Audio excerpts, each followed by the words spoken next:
Hi, this is Captain Drew Cavanaugh of Florida Inshore Fishing Charters and Mosquito Lagoon Sight Fishing Charters, located here in East Central Florida on the world-famous Mosquito Lagoon, Indian River, just east of Orlando, Florida, and New Smyrna Beach, Cocoa Beach, and Oak Hill. And today what I'm going to do is I'm going to go over the age-old battle of the spinning rod versus the baitcaster rod, or open face versus a baitcaster used in saltwater, inshore, light tackle, saltwater fishing, the flats. I'm not saying the baitcaster is not good for certain applications, just personally out here on the Mosquito Lagoon or inshore saltwater flats fishing in general, where you're fishing shallow water, light tackle, light lures, it's just really not the tool for the job. So today I brought, and I'm not going to have most of you say, well, you just don't know about baitcasters. I've grown up here in Florida. Florida is a big bass fishing. I've used them for bass fishing, throwing heavy lures, so I am a pretty good baitcaster user. It's just I don't use it on saltwater fishing. I've got two lures, I got two rods here rather that I use, or one rod out here that I use regularly on my charters. It's the Shimano Sustained 4000, 20-pound braid, 15, 20-pound leader. This one's got a DOA bait buster on top of it, shallow running bait buster. These are also known as open-faced lures. The reason why we mostly use these rod and reels out here are, it's the fact that we're throwing light tackle a lot. We're throwing lures like this little shrimp right here. Very, very lightweight. You can see it's the size of my finger. Maybe this terror eyes, that's a sinking jig, weighted eyes right there. I'm not sure the weight on this one.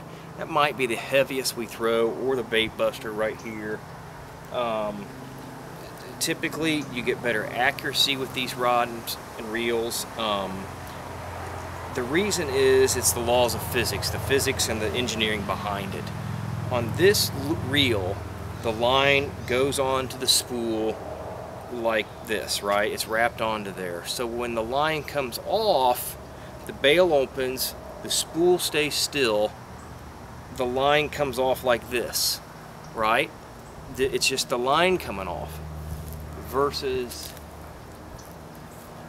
a baitcaster, if you think of the engineering, the mechanics behind it, the line goes on, it's wrapped around like this.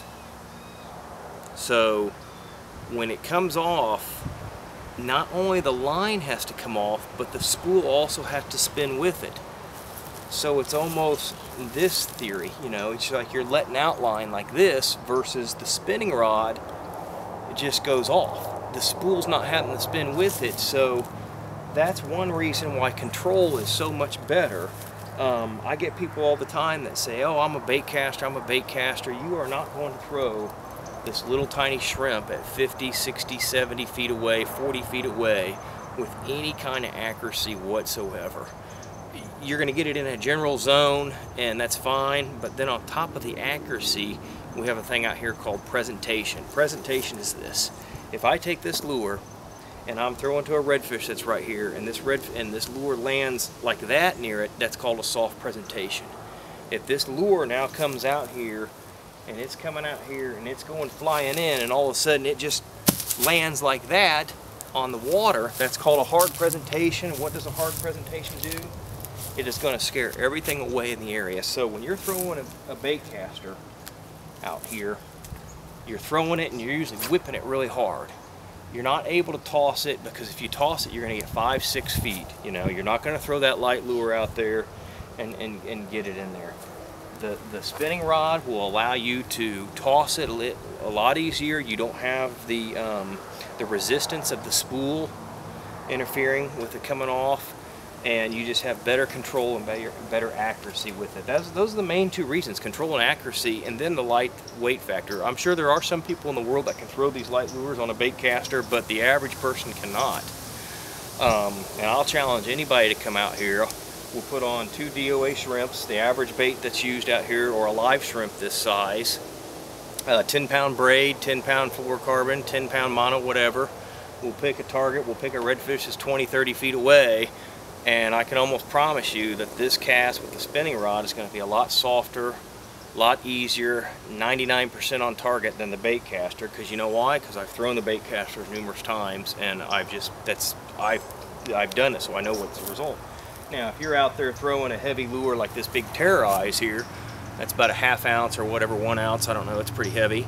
Sure, you could sling this sucker with no intended precision and get it out there in general and then retrieve it. That'll work just fine also. Now, let's see here. Use these right here.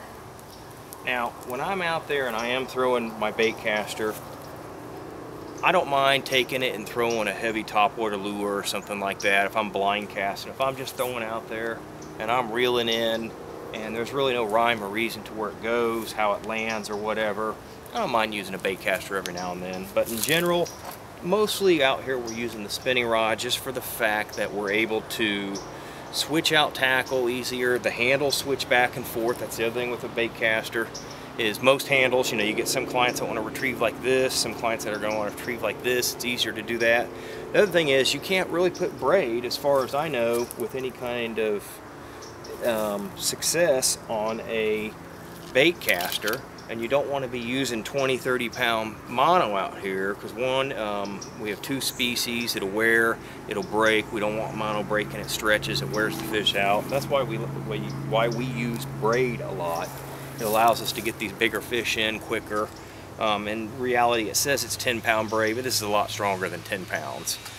Most of us know that. So typically, that's the battle between a spinning rod and a bait caster rod.